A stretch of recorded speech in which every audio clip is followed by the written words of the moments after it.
வணக்கம் நண்பர்களே, அனைவருக்கும் வணக்கம். இன்னைக்கு நம்ம இந்த வீடியோவில் எதை பற்றி பார்க்க போறோம் அப்படின்னு பார்த்தீங்கன்னா, பயிர்க்கடனை முழுமையாக தள்ளுபடி செய்ய அறிவிக்க வேண்டும். வைகை விவசாயிகள் திடீர் போராட்டத்தில் ஈடுபட்டிருக்காங்க.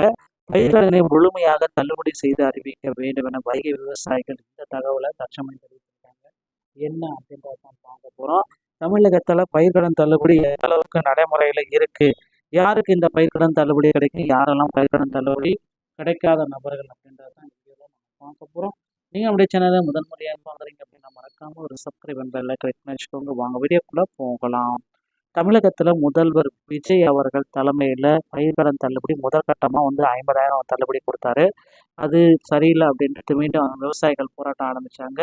அதுக்கப்புறம் இரண்டாம் கட்ட தள்ளுபடியை 75,000 வரைக்கும் தள்ளுபடி கொடுத்தாரு. 75,000 ரூபாய்க்கு மேலே போச்சு அப்படி கடன் வாங்கியிருந்தீங்கன்னா வெறும் 35,000 தான் உங்களுக்கு தள்ளுபடி அப்படின்ட்டு இரண்டாம் கட்ட தள்ளுபடி பட்டியலை வெளியிட்டார். மக்கள் பார்த்தீங்கன்னா, இதுக்கும் அவங்க பார்த்தீங்கன்னா 75,000 எங்களுக்கு போதாது. கிட்டத்தட்ட மினிமம் ஸ்டார்ட்டிங்கே பார்த்தீங்கன்னா 1,50,000 4,00,000 வரைக்கும் தள்ளுபடியை நீங்கள் அறிவிக்கணும் அப்படின்ற மாதிரி கோரிக்கைகளை வச்சுருக்காங்க.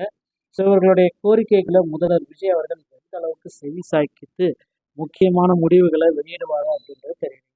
தமிழகத்தில் விளைச்சலால் பாதிக்கப்பட்ட பகுதி விவசாயிகள் பயிர்க்கடன்களை முற்றிலுமாக தள்ளுபடி செய்து வேளாண் பட்ஜெட்டில் அறிவிக்க விடும் அப்படின்னு கேட்குறாங்க. ஏன்னா ராமநாதபுரத்தில் தமிழ்நாடு வைகை விவசாயிகள் சங்க நிறுவன தலைவர் பாக்கியநாதன் இந்த தகவலை தெரிவித்தாருங்க.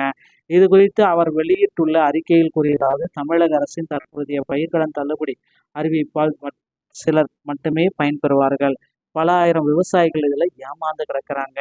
எனவே விளைச்சலுக்கு பாதிப்புக்குள்ளான பகுதி விவசாயிகளின் பயிர்க்கடன்களை முற்றிலும் தள்ளுபடி செய்ய வேண்டும். விவசாயிகள் அத்தியாவசிய அவசர தேவைக்காக மும்முனை மின்சாரம் தொடர்ந்து வழங்க வேண்டும். குறிப்பாக ஒரு போகம் நெல் விளையும் ராமநாதபுரம் மாவட்டத்தில் 3 ஆண்டுகளாக தொடர்ந்து மழையின்றி வறட்சியால் பயிர்க்கடன்களை திருப்பி செலுத்த முடியாமல் மட்டும் 80,000 விவசாயிகள் பாதிக்கப்பட்டுள்ளனர்.